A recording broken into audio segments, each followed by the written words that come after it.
자, 오늘은 출애굽기 17장 말씀 볼 차례입니다.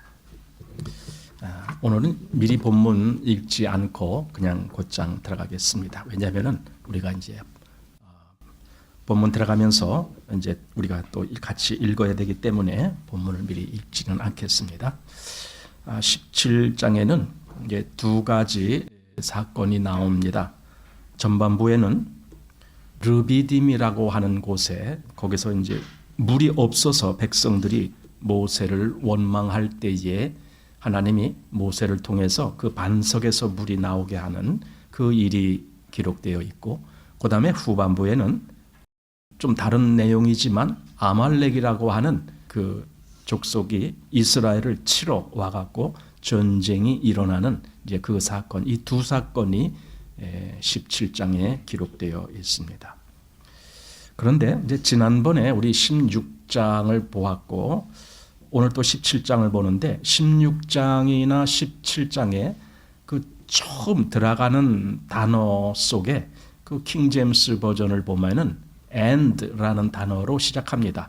다른 번역본들은 그것이 보이지 않는데 킹제임스 버전은 이제 그 and라는 단어가 있습니다. 그것이 뭐냐면은 우리말로는 그리고라는 뜻이잖아요. 그 말은 곧 그 이전의 말씀과 연결이 된다라는 의미입니다. 그래서 16장은 15장 말씀과 연결이 되고 17장은 16장 말씀과 연결이 된다라는 뜻입니다. 15장에서는 무슨 내용이 기록되어 있었습니까? 이스라엘이 홍해 바다를 건넌 다음에 그 홍해 바다에 애굽 군사들이 다 거기서 수장되는 것을 보고 너무 기뻐서 하나님을 찬송하는 그 모습이 15장에 있습니다. 그러나 16장에 오면은 신광야라는 곳에서 먹을 것이 없다고 투정을 부리는, 원망하고 막 이러는 그런 모습. 그런데 그때 하나님이 만나를 그들에게 내려주셨다라는 걸 보게 됩니다. 그리고 오늘 이제 17장은 르비딤이라고 하는 곳으로 이제 조금 이동을 했습니다. 르비딤에 와서 도착했는데 문제는 물이 없는 겁니다. 마실 물이 없어서 그것 때문에 또 모세를 원망하고 심지어는 모세와 다투었다라는 기록을 보게 됩니다. 그렇지만 하나님이 그곳에서 또 반석을 쪼개서 물을 이스라엘에게 주시는 그런 모습을 보게 되는 겁니다. 여기서 이제 애굽에서 나와서 홍해 바다를 건너서 광야로 들어간 그 이스라엘은 애굽에서 처음에 나올 때는 사단의 권세에서 나오는 모습이 있거든요. 그래서 그것은 구원의 모습입니다.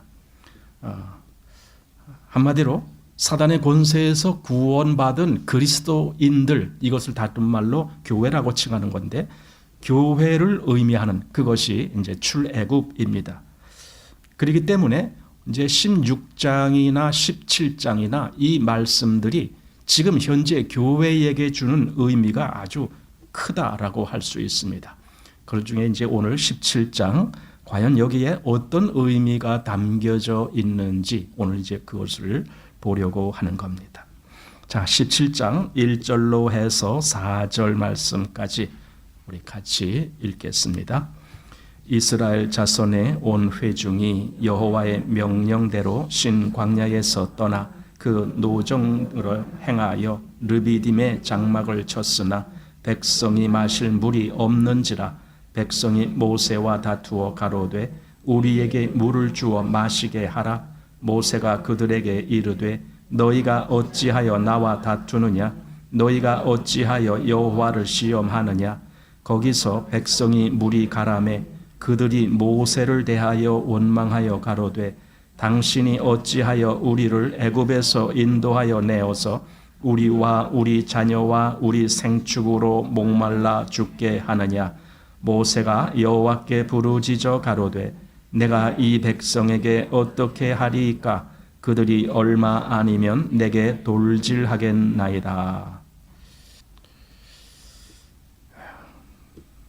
자, 이제 이스라엘이 그 이전에 있었던 신광야를 떠나서 르비딤이라고 하는 이곳에 이제 도착했습니다. 그런데 이 앞에 1절에 그랬습니다. 온 회중이 여호와의 명령대로 이렇게 되어 있습니다. 그러니 그들의 이동한 것은 하나님의 뜻이 있었기 때문에, 즉 하나님의 지시가 있었기 때문에, 우리가 알듯이 그 구름 기둥과 불 기둥이 이스라엘을 인도하시죠. 그래서 구름이 떠오르면은 이스라엘이 같이 이동을 하고, 구름이 어디 가서 딱 정착되어 있으면 거기에 진을 치고 이러는 겁니다. 즉 하나님의 인도하심을 따라서 이스라엘이 움직입니다. 그런데 이제 지금 도착한 르비딤이라고 하는 곳에 이스라엘이 과연 거기 도착해서 진을 치게 된 것입니다. 즉 르비딤은 임의대로 간 것이 아니고 하나님이 인도하신 장소라는 거예요. 그런데 이상하지 않습니까? 하나님이 그 많은 이스라엘을 인도하셔서 도착한 곳이 르비딤인데 거기에 물이 없다 이거죠. 하나님이 뭔가 인도를 잘못하신 건가?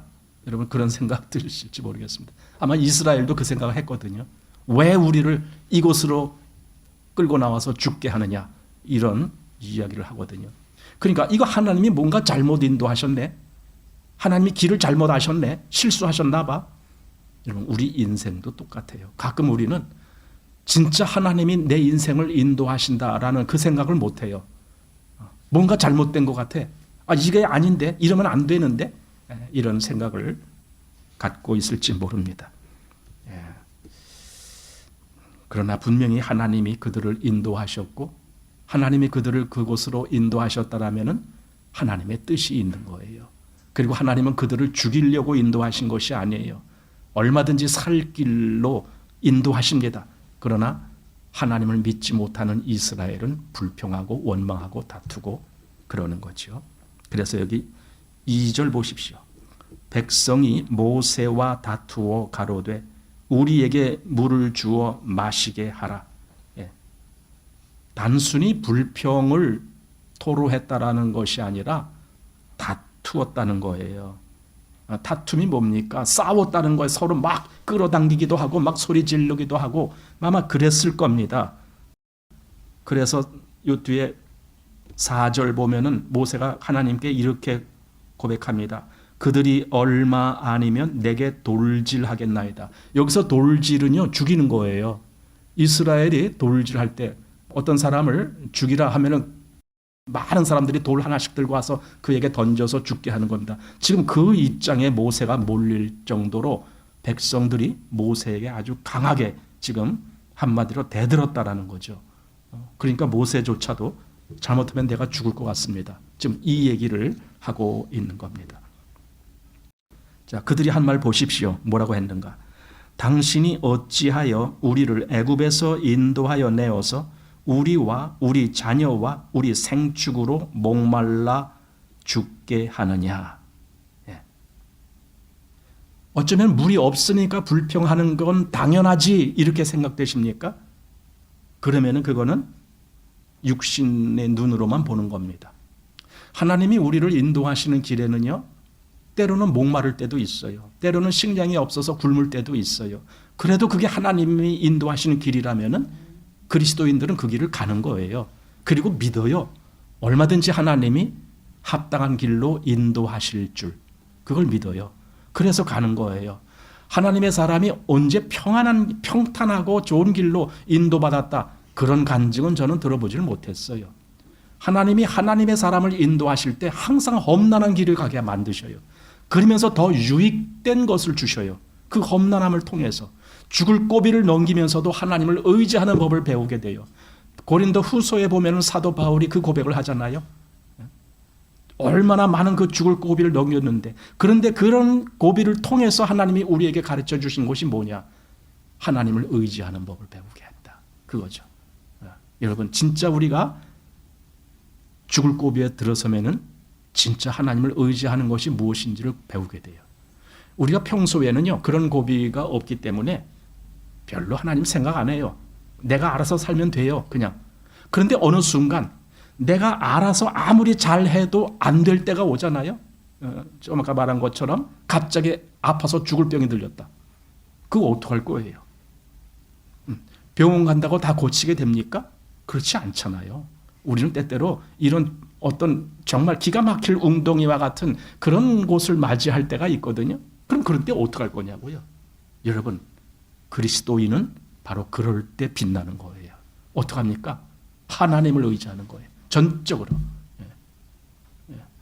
이게 바로 그리스도인들의 마음입니다. 그래서 하나님은 일부러 그런 역경, 난관 이런 데를 통과하시게 만드십니다. 다윗이 시편 23편에 내가 사망의 음침한 골짜기로 다닐지라도 해를 두려워하지 아니할 것은 주께서 나와 함께 하심이라. 그 보세요. 말이 쉬웠지 그 사망의 음침한 골짜기, 여러분 생각해 보세요. 사망의 음침한 골짜기란 말은 내가 언제라도 죽을 수 있는 그런 위험한 지경이다. 그 뜻 아닙니까? 그게 사망의 음침한 골짜기거든요. 내가 언제든지 죽을 수 있어. 사실 다윗의 인생을 가만히 보면은 그가 사울에게 쫓겨서 얼마나 죽을 골비를 넘기고 또 그 외에 다른 주변에 있는 이방인들을 통해서 그 특별히 블레셋이나 이런 데를 통해서 얼마나 또 죽을 고비를 넘기고 그럽니까? 그런데 그런 고비를 통해서 다윗이 배운 게 하나님을 의지하면서 하나님과 함께하는 그걸 배운 거잖아요. 그래서 시편을 쓴 거 아닙니까? 그러니까 여기 이스라엘이 르비딤에 도착해서 물이 없다고 하나님을 원망하는 거, 모세하고 다투는 거, 그건 정상이 아닌 거예요. 그건 옳은 신앙이 아닌 거예요. 뭐 물이 없으니까 그럴 수도 있지. 예, 그건 일반인들은 그래요. 그러나 하나님의 사람은 아닌 거예요. 하나님의 사람은 그런 것이 아닌 거예요. 하나님의 사람은 하나님을 의지하는 거예요. 그 가운데에서도. 순교자들의 이야기들을 가만히 들어보세요. 순교자들이 그 죽음을 지금 당하고 있는 걸 본인이 알아요. 자기는 이제 죽을 거야. 그걸 알아요. 그러면서도 그가 전적으로 하나님을 의지하면서 오히려 자기를 죽이려고 다가오는 저들을 향해서도 기도하고 그들에게 하나님의 은혜의 긍휼이 가기를 그걸 위해서 기도하고 그러면서 자기는 죽음의 길로 가잖아요. 그게 그리스도인이에요. 그 유해석 선교사님이라고 그 아랍권 여기서 이제 선교를 하시다가 이제 영국에 본거지가 거기 있는데 거기 계시다가 이집트에 가서 이제 거기서 이제 아랍인들 이렇게 대상으로 선교하시다가 또 영국에 가서 몇 년 또 계시다가 이제 지금은 총신대 계시는 분인데 전에 이제 알게 된 지는 몇 년 됐어요. 꽤 오래됐는데 이번에 또 무슨 연락을 왔는데 그 우리나라 처음으로 온 그 선교사님 그 토마스 선교사라고 있어요. 우리는 뭐 아펜젤러니 언더우드니 이런 분들이 오셨다 처음으로. 근데 그 아펜젤러 언더우드보다 한 20년? 그러니까 1866년도 이제 그 우리 왜 뭐 제너럴 쇼먼호 사건 뭐 그런 거 들어보셨죠? 그 사실은 그게 이제 일본 사람들이 그 제너럴 쇼먼호를 그걸 어떻게 해석을 했느냐? 미국이 뭔가를 침탈하기 위해서 온 것이다. 이런 식으로 악평을 했어요. 그러나 그 제너럴 쇼먼호는 상선이에요. 군함이 아니에요. 상선, 무역하러 온 거예요. 근데 그 배에 그 토마스 선교사가 타고 평양으로 가죠. 근데 그 평양에 들어갈 때는 물이 밀물이 돼서 들어갔는데 이게 썰물이 돼갖고 배가 중간에 다 걸쳤네. 못 빠져나오는 거예요. 그런데 그때 그 평양 있었던 그 사람들이 그 배 거기서 못 나고 하니까 막 육질도 나오고 막 어떻게 했어요. 그들에게 막 창을 가서 찌르고 막 그리고 이제 그때 이 토마스 선교사가 자기한테 창을 찌르러 오는 사람한테 그 성경책을 던져주면서 소리 지른 거예요. 뭐라고 소리 질렀을까요? 그 나중에 그 간증을 들어보면은 그래요. 그 사람이 야소했다. 이래. 그 이번에 누굴까요? 그게 예수라는 말이죠. 그래서 그때 던져준 책으로 뭘 했느냐? 자기네 집 벽이 흙벽인데 도배를 했대. 그러니까 누워서도 보이는 게 성경책이. 그러면서 이제 나중에 결국 그 사람이 하나님을 믿게 돼요. 그리고 그 일을 통해서 더 여러 사람이 믿게 돼요. 그랬는데 이제 우리 그 기독교 역사 우리나라에서 그 토마스 선교사를 잊어버렸어요. 근데 이 유해석 선교사님이 그 토마스 선교사에 대한 그 연구를 하면서 그걸로 학위를 받았어요. 영국에서. 그래서 이번에 그분이 이제 돌아가신 지 소천하신 지 1866년에 소천하셨으니까 지금 몇 주년이에요? 160주년 됐나요? 하여튼 그래갖고 요번에 이제 그 연재로 그 기독신문에다 연재로 계속 이렇게 실어서 그 이제 내용을 이렇게 이제 했는데 이제 시작한다고 저한테 그걸 또 보내주셨어요. 그래서 제가 그걸 쭉 읽어봤는데 저한테는 그 책도 있어요. 그 토마스 전이라고 하는 그 책, 그분이 이제 쓰신 거예요. 그래서 그것도 읽어보고 그랬는데 정말 그런 선교사들의 마음, 자기가 죽을 걸 알고 있어요. 가면 죽는다는 걸 알고 있어요. 그 당시 우리나라가 이 문화가 개방되지 않았기 때문에 쇄국 정책이라 그랬잖아요. 외부 사람이 오면은 막 그냥 가차 없이 처단하고 막 그랬잖아요. 그런 걸 다 알고 있어요. 그래서 가면 죽는다는 걸 알고 있어요. 그런데도 가는 거예요. 이게 선교사예요. 그러니까 보세요. 하나님의 인도하시는 그 손길 속에는요, 평탄한 길이 아니에요. 이스라엘이 지금 르비딤에 도착해서 물이 없다고 그냥 원망 쏟아내고, 여러분 이건 정상이 아닌 거예요. 그리스도인으로서. 그런데 이스라엘은 그렇게 했다. 결국 모세와 다투고 하나님께 원망을 했고 지금 그럽니다. 자, 그래서 당신이 어찌하여 우리를 애굽에서 인도하여 내어서 우리와 우리 자녀와 우리 생축으로 목말라 죽게 하느냐. 한마디로 사람은요, 체질적으로 악에 익숙해 있어요.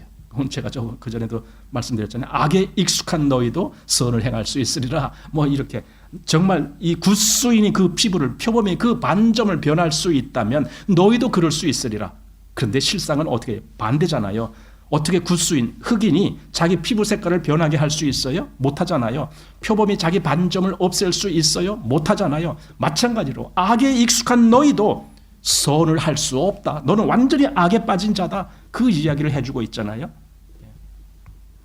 피 흘린 데 빠른지라. 로마서 3장 12절에서 15절 말씀 보면 거기 그 악인에 대한 평가를 이렇게 했습니다. 다 치우쳐 한 가지로 무익하게 되고 선을 행하는 자는 없나니 하나도 없도다. 저희 목구멍은 열린 무덤이요 그 혀로는 속임을 베풀며 그 입술에는 독사의 독이 있고 그 입에는 저주와 악독이 가득하고 그 발은 피 흘리는 데 빠른지라. 이게 악에 익숙한 사람의 모습이거든요. 자, 5절에서 6절 2절 같이 읽습니다. 여호와께서 모세에게 이르시되 백성 앞을 지나가서 이스라엘 장로들을 데리고 하수를 치던 네 지팡이를 손에 잡고 가라. 내가 거기서 호렙산 반석 위에 너를 대하여 서리니 너는 반석을 치라. 그것에서 물이 나리니 백성이 마시리라. 모세가 이스라엘 장로들의 목전에서 그대로 행하니라. 여기 이제 백성 앞을 지나서 이스라엘 장로들을 데리고 백성들로 하여금 똑바로 보게 하겠다는 거예요. 그래서 일부러 백성 앞을 지나가는 겁니다. 그리고 이스라엘의 그 장로들이란 말은 그들의 대표자들이겠죠. 그들을 데리고 가서 같이. 모세의 손에는 지금 지팡이가 들려 있습니다. 그 지팡이는 전에 애굽 땅에서 그 하수를 쳤을 때 그 물이 다 피가 되게 하는 그런 능력을 행했던 그 지팡이입니다. 근데 그 지팡이, 한마디로 그 지팡이는 하나님의 지팡이죠. 왜냐하면 하나님의 권세가 거기에 있으니까. 그리고 또 재앙을 내리는 지팡이고 심판을 내리는 지팡이였죠. 그게 지금 모세가 들고 있는 지팡이입니다. 근데 그 지팡이로 반석을 치라는 거예요. 그 심판 내리는 지팡이, 그 재앙의 지팡이로 반석을 치라는 거예요. 그런데 그 반석은 보세요. 여기 6절 말씀 보니까 내가 거기서 호렙산 반석 위에 너를 대하여 서리니, 하나님이 반석 위에 서시겠다는 거예요. 그런데 우리말에는 너는 반석을 치라 이렇게 돼 있잖아요. 그런데 이 말은요, 약간 좀 번역상 약간 좀 뜻이 충분하지 못하다고 느껴지는 게 뭐냐면은 그냥 반석을 치라는 말이 아닙니다. 그렇다면은 하나님이 지금 그 반석 위에 서 있는 그 반석은 저만치 있고 지금 모세가 치는 반석은 여기 있는 이 반석을 치고 이렇게 해석할 수가 있단 말이에요. 근데 이게 제대로 해석을 하면은 그게 아니라는 걸 알게 돼요. 하나님이 서 계신 그 반석, 그걸 치라라는 거예요. 그래서 뒤에 그 너는 반석을 치라 할 때에 그 반석에 정관사가 붙었어요. Thou shalt smite the rock, 이렇게 됐습니다. The rock. 바로 그 반석을 쳐라 이거죠. 하나님께서 서 계신 그 반석을 쳐라 이겁니다. 그 말은요, 아니 생각해 보세요. 반석을 치는데 거기에 지금 누가 계신다고요? 하나님이 서 계셔요. 그럼 반석으로 그 여호와 하나님을 치는 거예요. 그게 말이 됩니까? 어떻게 그럴 수가 있습니까? 그런데 그렇게 하신 거예요. 하나님이 그 반석 위에 서셨는데 과연 그 의미가 뭘까? 그 의미가 뭘까? 여러분, 우리는 그 반석이 그리스도시다라는 걸 압니다. 그리스도를 상징하는 것이다라는 걸 우리는 보게 됩니다. 그런데 그리스도가 치심을 받은 거예요. 그 위에 서신 분이 여호와 하나님이신데 여호와 하나님이 치심을 받았다라는 것은 곧 그리스도가 치심을 받았다라는 의미로 지금 우리에게 보여주시는 겁니다. 그리고 그 그리스도로부터 신령한 음료가 나오는 겁니다. 한마디로 이 신령한 음료, 이거는 성령을 상징하는 겁니다. 그냥 단순히 마시는 물, 이게 문제가 아니고 성령님을 상징하는 것입니다. 성령님은 그리스도께서 십자가에 죽으시고 장사 지내고 부활하시고 그리고 승천하셔서 하나님 보좌 우편에 좌정하신 이후에 그 다음에 비로소 우리에게 오신 분이 성령님이십니다. 그러니까 그리스도의 십자가와 그 모든 부활과 이런 일이 없었다라면은 성령은 오시지 못해요. 한마디로 그 반석이 치임을 받기 전에는 거기서 물이 나오지 못한다는 의미입니다. 그런데 반석이 치임을 받았습니다. 우리 요한복음 16장 말씀 보겠습니다.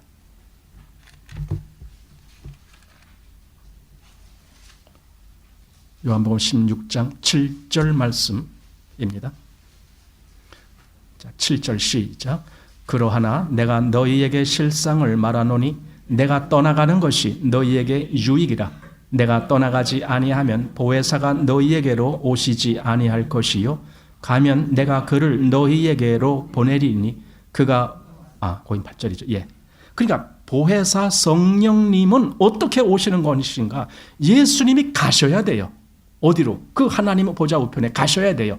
그렇다면은 그 가는 길은 뭡니까? 예수님이 여기서 죽음을 맞이하시고 그런 다음에 부활하셔서 가시는 거거든요. 그 일이 있어야만이 보혜사가 이제 다시 오실 수 있다 이거죠. 그래서 내가 떠나가는 것이 너희에게 유익이다 이거죠. 유익이다. 이것이 진행이 안 되면 보혜사가 오시지 않잖아요. 그럼 그 성령께서 하실 일이 정지가 되는 거잖아요. 이 일이 완성이 되려면 예수님은 떠나가셔야 되고 다시 보혜사가 오셔야만 되는 겁니다. 그것이 유익한 것이다. 지금 그렇게 말씀하는 겁니다. 자, 그래서 고린도전서 10장 말씀으로 가봅니다. 고린도전서 10장 3절과 4절 말씀입니다. 그 반석이 그리스도시다라고 말씀하는 겁니다. 자, 3절, 4절 같이 읽습니다. 시작. 다 같은 신령한 식물을 먹으며 다 같은 신령한 음료를 마셨으니 이는 저희를 따르는 신령한 반석으로부터 마셨음에 그 반석은 곧 그리스도시라. 예, 이스라엘이 그때 다 같은 신령한 식물, 이건 만나를 의미하는 거고, 그 다음에 다 같은 신령한 음료, 이것은 그 반석에서 나온 물을 의미하는 거예요. 그런데 문제는 그게 바로 그리스도로부터 말미암았다 이 얘기입니다. 왜냐하면 그 반석이 바로 그리스도를 의미하는 거였기 때문에 그렇게 지금 성경은 우리에게 해석을 해주고 있습니다. 예.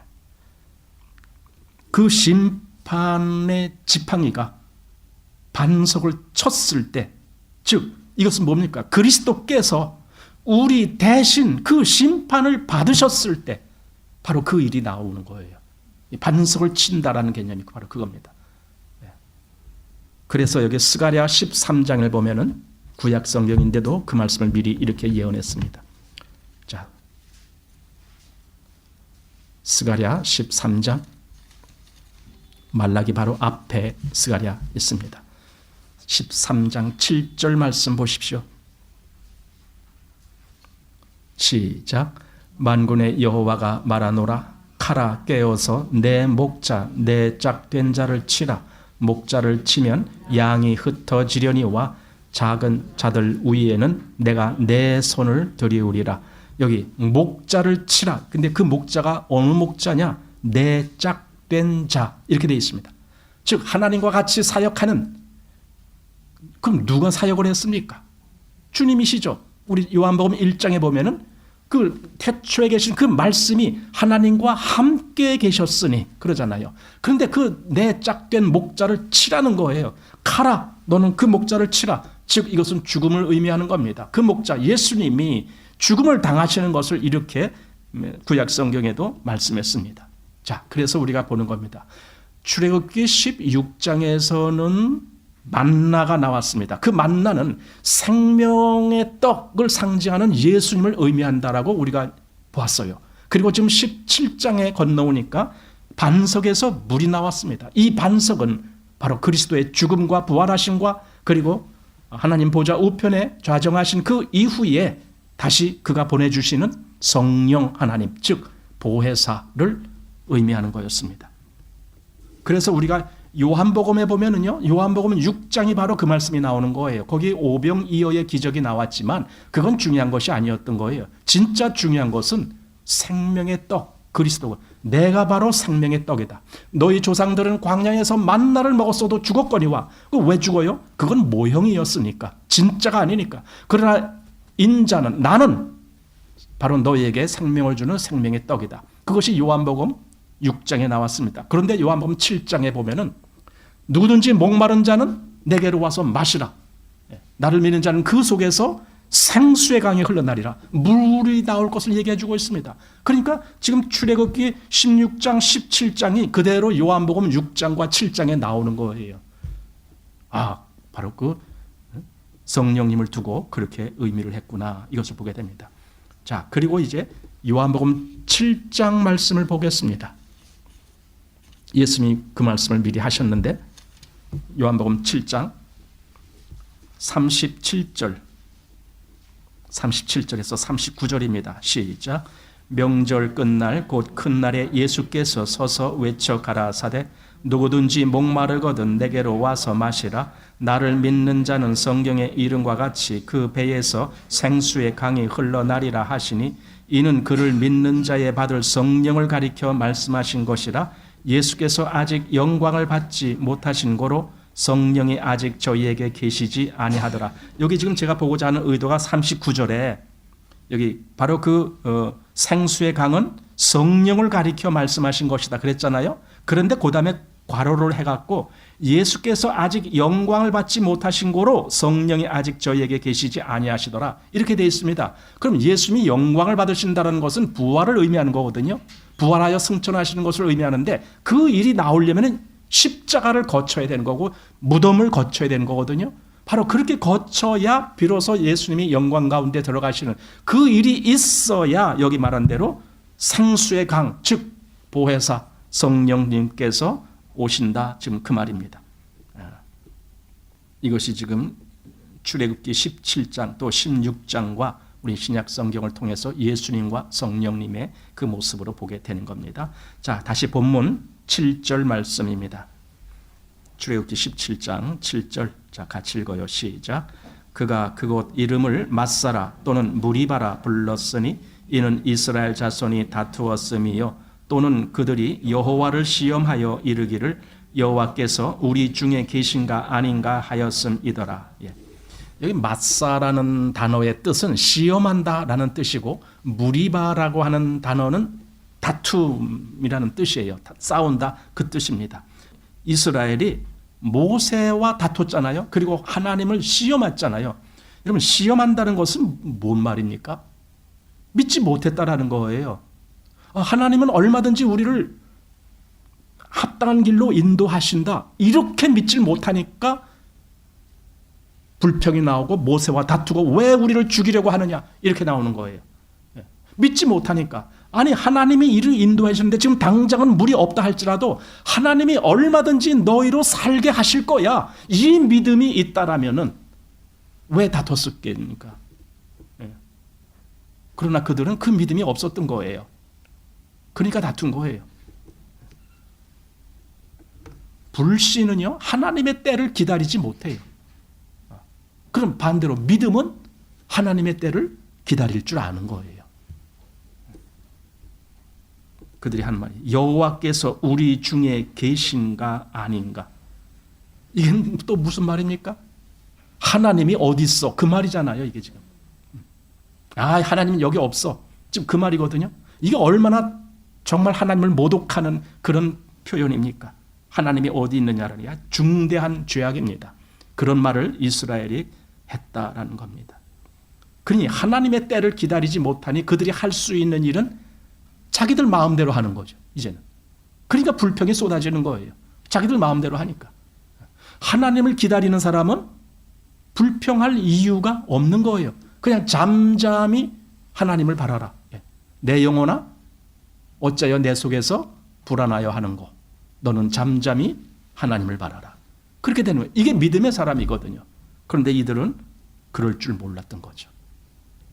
자, 이제 17장의 두 번째 주제가 8절부터 나오는데 아말렉이라고 하는 이방 족속이 와서 이스라엘을 공격하는 모습입니다.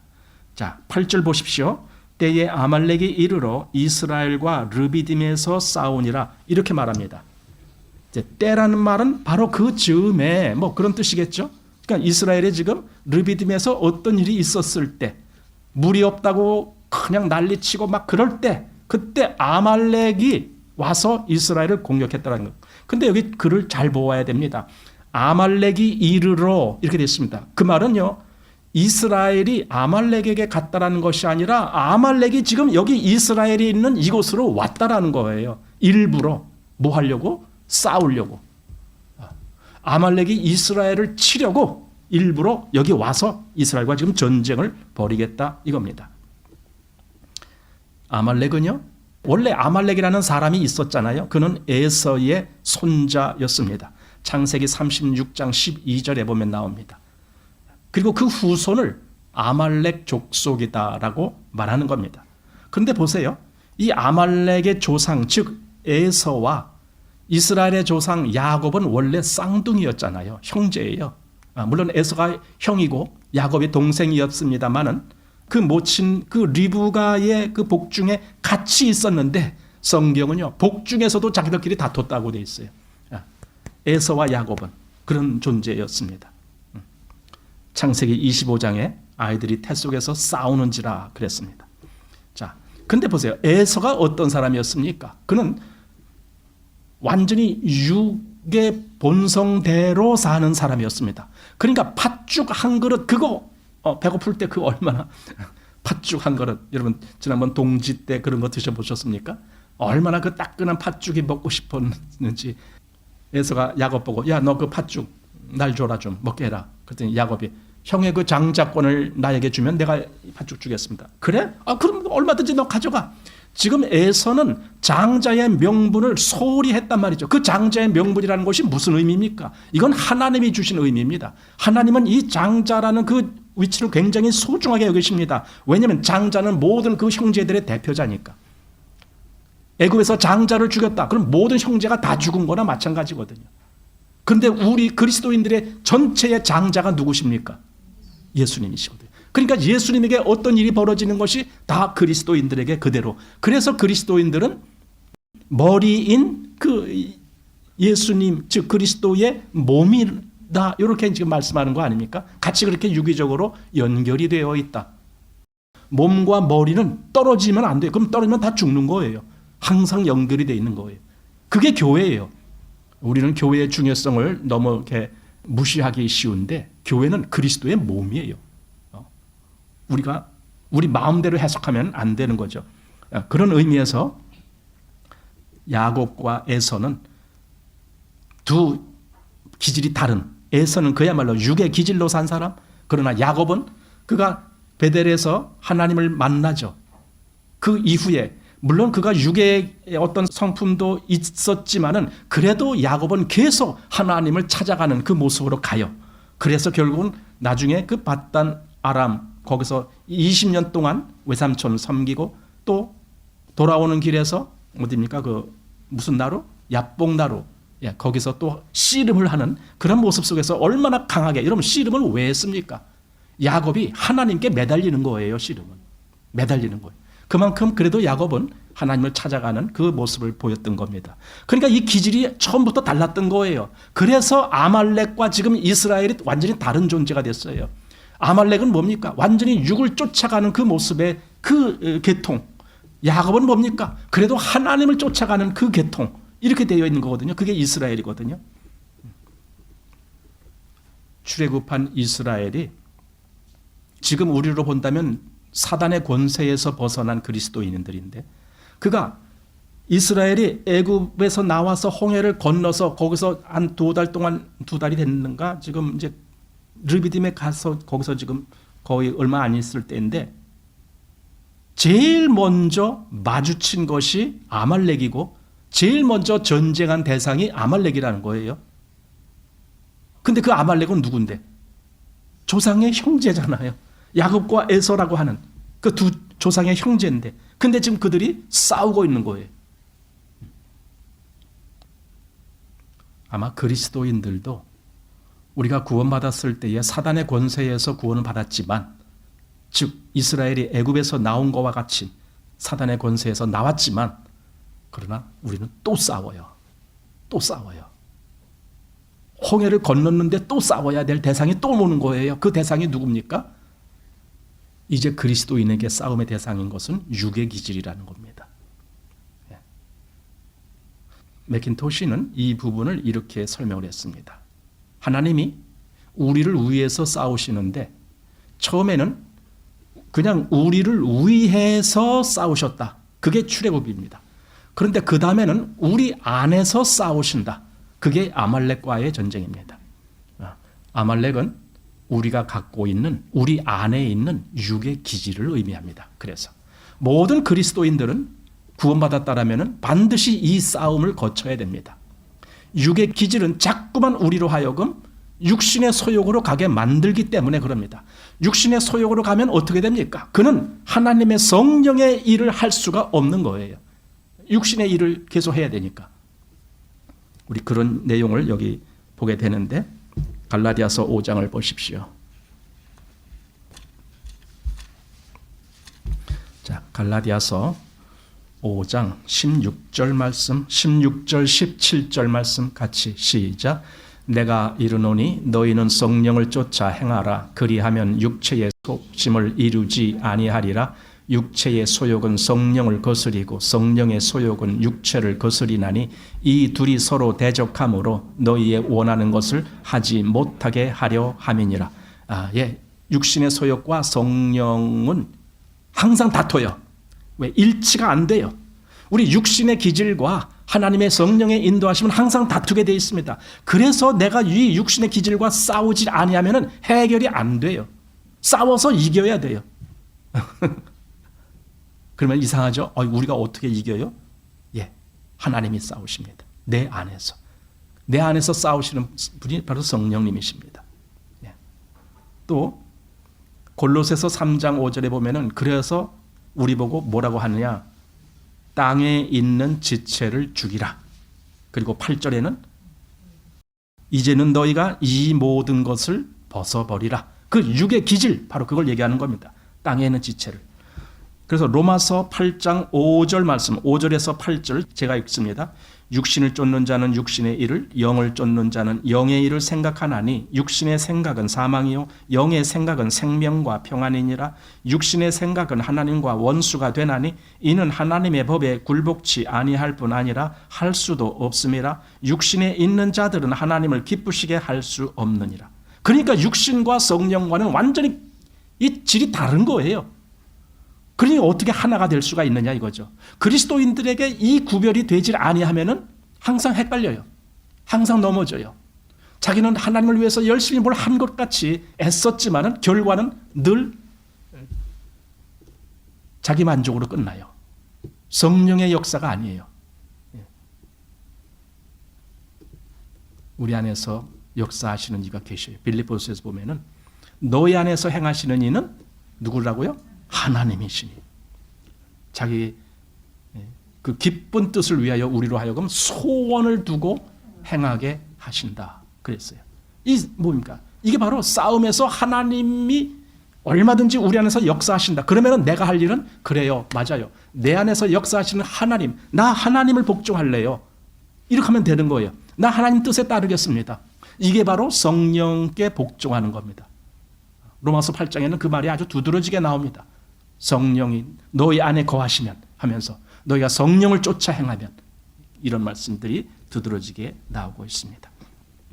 자, 다시 본문 17장 9절입니다. 9절에서 11절 말씀 같이 읽습니다. 모세가 여호수아에게 이르되 우리를 위하여 사람을 택하여 나가서 아말렉과 싸우라. 내일 내가 하나님의 지팡이를 손에 잡고 산 꼭대기에 서리라.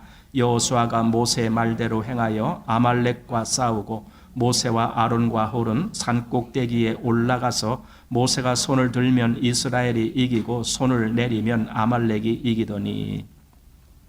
자, 여기서 여호수아가 나가서 아말렉과 싸우는데, 이제 여호수아가 군사들을 데리고 가서 싸우는 거죠. 그런데 왜 모세는 산 꼭대기에 올라가서 두 팔을 들어서 손을 높이 들어야 되느냐 이거죠. 왜 그래야 됐느냐? 이 무슨 말입니까? 이 싸움은 영적 싸움이기 때문에 그런 거예요. 단순히 그냥 일반적인 싸움이라면 가서 여호수아가 잘 지혜롭게 그렇게 싸우기만 하면 돼요. 그런데 승패는 거기서 갈리지가 않아요. 이 영적 싸움은 모세가 든 팔에 의해서 결정이 나버렸어요. 모세가 팔을 들면은 여호수아가 이기고, 팔을 내리면 밀리고. 그러니까 어떻게 손이 내려오지 않게 옆에서 아론과 훌이 그 팔을 붙잡고 있는 거예요. 내려오지 않도록 거의 하루 종일. 이게 바로 영적 싸움의 모습이다라는 겁니다. 이 싸움의 승리는 여호수아에게 있는 것이 아니라 모세가 든 팔에 있습니다. 그것은 다시 말하면은 하나님의 권세요, 성령님의 역사다라는 겁니다. 지금 그리스도인들에게 영적 싸움이 있을 때 그 싸움의 승리를 누가 주느냐? 성령님이 하시는 거예요. 근데 왜 산 꼭대기냐고. 여러분, 아까 성령님은 요 17장 앞부분에서 성령님은 반석이 침을 받았을 때에 그 쪼개진 반석으로부터 나온 물, 그것이 성령을 상징한다 그랬어요. 그러면서 그럼 지금 현대에 와서, 신약에 와서 그리스도가 영광을 받으신 후에 보혜사 성령께서 오시는 그 절차가 있단 말이에요, 순서가. 그러면은 이게 무슨 말이냐? 모세가 왜 산 꼭대기에 올라갔느냐? 그것은요, 부활하여서 승천하신 그리스도의 위치를 상징하는 겁니다.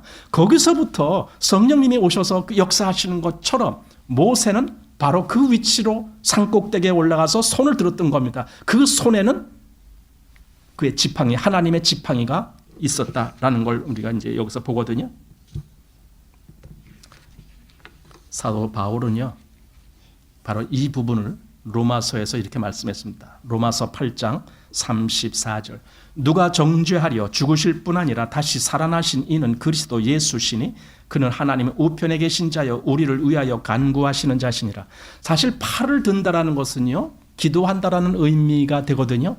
근데 여기 예수님이 죽으실 뿐 아니라 다시 살아나셔서 하나님 우편에서 우리를 위하여 간구하신다는 거예요. 그 모양을 상징적으로 모세가 산꼭대기에서 손을 들고 있는 거예요. 물론 모세는 예수님이 아니죠. 하지만 상징적인 의미에서 그랬다는 거예요. 예수님의 그 간구하는 그 위치에서부터 우리의 승리가 결정되어지는 거예요. 그것이 없다면 우리는 지는 거예요. 누구한테 져요? 아말렉한테. 우리가 기도할 때에 예수님의 이름으로 기도합니다. 그것은 곧 그 부활 승천하셔서 영광 가운데 하나님 보좌 우편에서 우리를 위하여 간구하시는 그 주님을 의지하고 하는 기도예요. 사실 이 땅에 계셨을 때에도 주님은 우리를 위하여 기도하셨잖아요. 그것이 요한복음 17장이거든요. 그 17장 좀 한번 보겠습니다. 먼저 9절 말씀을 보면은 내가 저희를 위하여 비옵나니 내가 비옵는 것은 세상을 위함이 아니요 내게 주신 자들을 위함이니이다. 저희는 아버지의 것이었소이다. 내가 저희를 위하여, 물론 여기 1차적으로 제자들을 의미하는 겁니다. 그러나 이제 좀 뒤에 보면은 제자들만이 아니라 모든 그리스도인들이 포함되어 있다는 걸 보게 됩니다. 자, 좀 건너뛰어서 11절. 나는 세상에 더 있지 아니하오나 저희는 세상에 있사옵고 나는 아버지께로 가옵나니 거룩하신 아버지여 내게 주신 아버지의 이름으로 저희를 보존하사 우리와 같이 저희도 하나가 되게 하옵소서. 지금 예수님이 누구를 위해서 기도하는 거예요? 저희를 위해서, 저들을 위해서. 그 제자들 또는 그 제자들로 말미암아 나중에 더 많은 복음을 들을 그리스도인들을 위해서 지금 기도하고 있는 거예요. 자, 그리고 15절. 내가 비옵는 것은 저희를 세상에서 데려가시기를 위함이 아니요 오직 악에 빠지지 않게 보존하시기를 위함이니이다. 우리가 악에 빠지지 않을 수 있는 그 능력은 예수님의 기도에 있는 거예요. 모세가 팔을 든 것처럼 바로 그 위치에서 능력이 나오는 거예요. 그리고 20절. 내가 비옵는 것은 이 사람들만 위함이 아니요 또 저희 말을 인하여 나를 믿는 사람들도 위함이니. 그리고 21절. 아버지께서 내 안에 내가 아버지 안에 있는 것 같이 저희도 다 하나가 되어 우리 안에 있게 하사 세상으로 아버지께서 나를 보내신 것을 믿게 하옵소서. 예. 그리고 24절 거기에 우리 주님의 영광을 보게 한다라는 말이 나와요. 24절. 아버지여 내게 주신 자도 나 있는 곳에 나와 함께 있어 아버지께서 창세 전부터 나를 사랑하심으로 내게 주신 나의 영광을 저희로 보게 하시기를 원합나이다. 주님의 영광, 그걸 보게 해달라고 그것도 구하고 있어요. 그런데 우리는 요한복음 1장에서 이 말씀이 어떻게 사도 요한을 통해서 기록됐는지 보게 돼요. 요한복음 1장 14절에 보면은 말씀이 육신이 되어 우리 가운데 거하심에 우리가 그 영광을 보니 아버지의 독생자의 영광이요 은혜와 진리가 충만하더라. 주님은요, 우리가 주님의 영광을 보는 것을 원하고 계셔요. 그 안에서. 자, 다시 출애굽기 17장 12절 제가 그냥 읽으면서 하겠습니다. 모세의 팔이 피곤함에 그들이 돌을 가져다가 모세의 아래에 놓아 그로 그 위에 앉게 하고 아론과 훌이 하나는 이 편에서 하나는 저 편에서 모세의 손을 붙들어 올렸더니 그 손이 해가 지도록 내려오지 아니한지라. 그것은 뭡니까? 정말 주님의 그 간구하심에 전적으로 의지하는 그런 모습을 미리 보여준 거죠. 자, 여호수아가 칼날로 아말렉과 그 백성을 쳐서 파하니라. 자, 이렇게 되어 있습니다. 자, 그리고 14절. 여호와께서 모세에게 이르시되 이것을 책에 기록하여 기념하게 하고 여호수아의 귀에 외워 들리라. 내가 아말렉을 도말하여 천하에서 기억함이 없게 하리라. 모세가 단을 쌓고 그 이름을 여호와 니시라 하고. 여호와 니시란 말은 깃발 이쪽 이게 뭐 그런 걸 얘기하는 거예요. 이 깃발은 옛날에 그 싸울 때 각 그 진영마다 그 자기 기가 있습니다. 상대를 넘어뜨리면 가서 그 깃발을 가서 뺏어오는 거예요. 그러니까 상대 깃발은 없어져 버리는 거예요.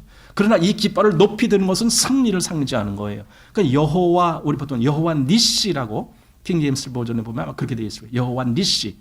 또 다른 성경 보면 여호와는 나의 기, 이제 이렇게 기록되어 있습니다. 여기 지금 여호와 니시라고 하고 이렇게 되어 있습니다. 여호수아는 나중에 장차 이스라엘을 이끌고 가나안 땅에 들어가게 됩니다. 그래서 지금 이 사실을 기록해 갖고 그걸 여호수아의 귀에 외워 들리라 그랬습니다. 그게 뭡니까? 아주 여호수아가 그것을 정말 줄줄 외울 정도로 그렇게 되게 그에게 들려줘라 이거죠. 이 내용을 그 왜 그럽니까? 여호수아가 이스라엘을 인도해서 가나안 땅에 들어가서 결국은 이렇게 하나님이 우리를 이끌으시고 우리를 이기게 하시고 인도하셨다는 그 사실을 그 이스라엘 백성들에게 다 증거하게 하시고 바로 그 길로 이스라엘이 갈 수 있도록 그렇게 하시기 위해서 여호수아의 귀에 그걸 외워 들리라 이렇게 말씀했습니다.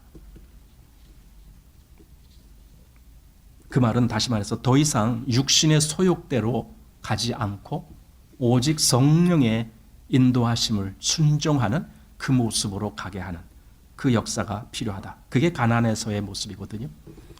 자, 이제 좀 정리를 해보겠습니다. 출애굽은요, 사단의 권세에서 건진받은 것을, 즉 구원함을 얻은 것을 의미합니다. 그러나 아말렉과의 전쟁은 출애굽 이후에 생긴 전쟁입니다. 출애굽 그때 전쟁한 것이 아닙니다. 보세요. 출애굽할 때는 이스라엘은 전쟁을 안 했습니다. 오히려 바닷물 앞에 섰을 때에도 모세가 이스라엘 백성들 앞에 뭐라고 했습니까? 너희는 가만히 있으라는 거예요.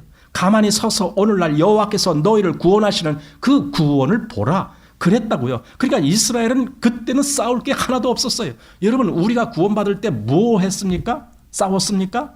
하나도 없어요. 하나님이 다 하셨어요. 그리스도께서 다 내 죄값을 다 치르셨어요. 날 보고 그냥 믿으라고 한 것뿐이에요. 내가 싸울 일이 하나도 없었어요. 그게 출애굽이에요.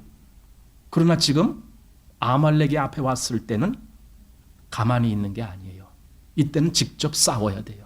그게 무슨 말입니까? 우리 그리스도인이 직접 싸워야 될 그 상태가 온다고요. 그게 뭡니까? 육을 치는 일이에요.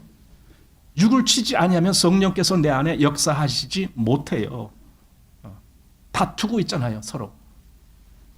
로마서 8장 12절에 이렇게 돼 있어요. 그러므로 형제들아, 우리가 빚진 자로 돼 육신에게 져서 육신대로 살 것이 아니니라. 너희가 육신대로 살면 반드시 죽을 것이로되 영으로서 몸의 행실을 죽이면 살리니. 이렇게 돼 있잖아요. 보세요. 육신에게 져서 육신대로 살 것이 아니라. 그럼 이게 뭡니까? 그리스도인의 투쟁이 여기서 나와야 되는 거예요. 이건 가만히 되는 게 아닌 거예요. 저절로 이루어지지 않습니다. 예, 구원받은 것은 나는 다만 믿음으로 끝내버렸습니다. 그러나 그리스도인의 삶 속에는 믿음으로만 끝낸다, 이게 아닙니다. 직접 내가 때로는 나 스스로를 절제할 줄도 알아야 되고, 그 육의 기질을 내가 쳐서 복종시킬 줄도 알아야 되고, 내가 나오고자 하는 나의 그 어떤 육의 기질, 그것이 더 이상 나오지 아니하도록 내가 정말 그런 것으로부터 탈피하는 그런 능력도 필요로 하고, 그러니 더 하나님께 구하게 되는 거예요. 하나님, 내가 내 몸을 쳐서 나의 하나님께 복종할 수 있게 해 주십시오. 이런 간구함이 또 나오게 되고 그러는 겁니다. 영으로서 몸의 행실을 죽이는 일. 여기서 잘 봐야 될 것은요, 영으로서 몸의 행실을 죽이면 이렇게 돼 있는데, 영으로서 몸을 죽인다가 아니에요. 사람들이 이걸 구별을 못해서 좀 헷갈리는데, 몸을 죽이는 것이 아니라 몸의 행실을 죽이는 거예요. 한마디로 육의 기질을 죽이는 것이지 이 육을 죽이는 게 아닌 거예요. 영으로서 우리는 몸의 이 기질, 즉 몸의 행실, 그걸 죽이는 그 얘기입니다. 자, 출애굽기 17장 전반부에는 반석을 치라, 즉 그리스도께서 치임을 받은 것에 대한 상징인 그 반석을 치는 모습이 나왔고, 그로부터 성령을 의미하는 그 물이 나와서 온 백성이 마셨던 것처럼 그리스도인은 그 그리스도로부터 십자가의 그 고난을 겪어서 부활하신 그리스도로부터 말미암은 그 보혜사 성령님을 통해서 우리가 성령님의 은혜로 구원받게 되고, 또 우리 안에서 역사하시는 성령님을 따라서 우리가 그리스도인의 삶을 살아가게 되고 이런 겁니다. 그것이 우리에게 있었습니다. 그리고 17장 후반절에 바로 이 영적 싸움, 그러니까 앞에서 나오는 그 반석에서 나오는 물과 뒤에 나오는 영적 싸움은 긴밀하게 연결이 되어 있는 거예요. 이게 완전히 다른 그런 내용이 아니고 연결이 되어 있습니다. 바로 이 영적 싸움은 성령의 싸움입니다. 성령의 육의 기질과 싸우는 것인데, 나는 거기서 어떻게 할 거냐라는 거예요. 내가 완전히 성령께 가야죠. 성령 편에 서야죠. 그래서 너희는 성령을 따라 행하라, 이런 말이 있잖아요. 그렇게 행해야죠. 그것이 바로 그리스도인이 정말 힘을 이제는 내서 가야 될 이유가 있는 거예요. 그저 가만히 앉아서, 우리가 처음 구원받을 때 그때 내가 할 일 아무것도 없었어요. 하나님이 해놓으신 거 나는 그냥 그걸 바라보고 믿기만 하면 됐었어요. 그러나 이제 그리스도인의 삶은 가만히 있어서 되질 않아요. 이제는 내가 때로는 피를 흘려야 될 때도 있고, 때로는 내가 땀을 흘려야 될 때도 있고, 내가 싸워야 될 때도 있고, 이런 것이 오게 됩니다. 특별히 이렇게 육의 기질에 대한 문제가 있을 때, 이걸 보통 힘든 문제가 아니잖아요. 바로 이 문제에 있어서 우리가 얼마나 힘을 내야 될까, 이런 생각을 한번 해보게 됩니다. 찬송가 중에 만세반석 열리니 내가 들어갑니다, 그런 찬송가가 있어요. 만세반석이 열린다, 우리는 그냥 그렇게 열린다는데 사실은 만세반석이 쪼개지니까 그 말입니다. 그 왜 쪼개졌어요? 지팡이로 쳤으니까. 그 만세반석은 그리스도를 상징하는 건데, 반석이 쪼개졌습니다. 그러면 주님이 그렇게 나를 위해서 피 흘리시고 죽으시고 그로 말미암아 나를 주님이 품을 수 있는, 그래서 내가 들어갑니다. 난 주님 안에 들어갑니다. 그런 찬송가 한번 우리 같이 부르겠습니다. 188장입니다.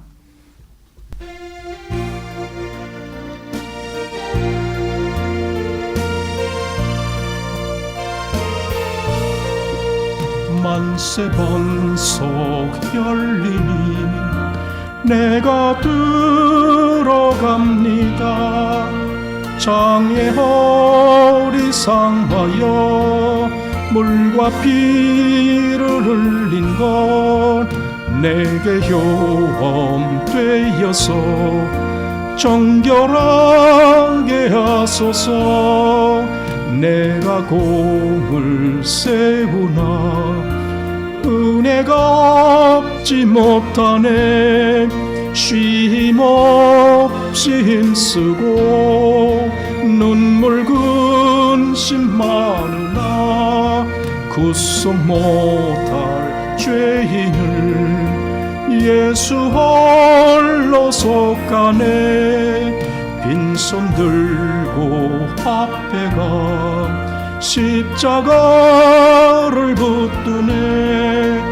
의가 없는 자라도 도와주신 바라고 생명샘에 나가니 마음을 씻어주소서. 살아생전 숨쉬고 죽어 세상 떠나서 거룩하신 주 앞에 끝날 심판 당할 때 만세 반석 열리니 내가 들어갑니다.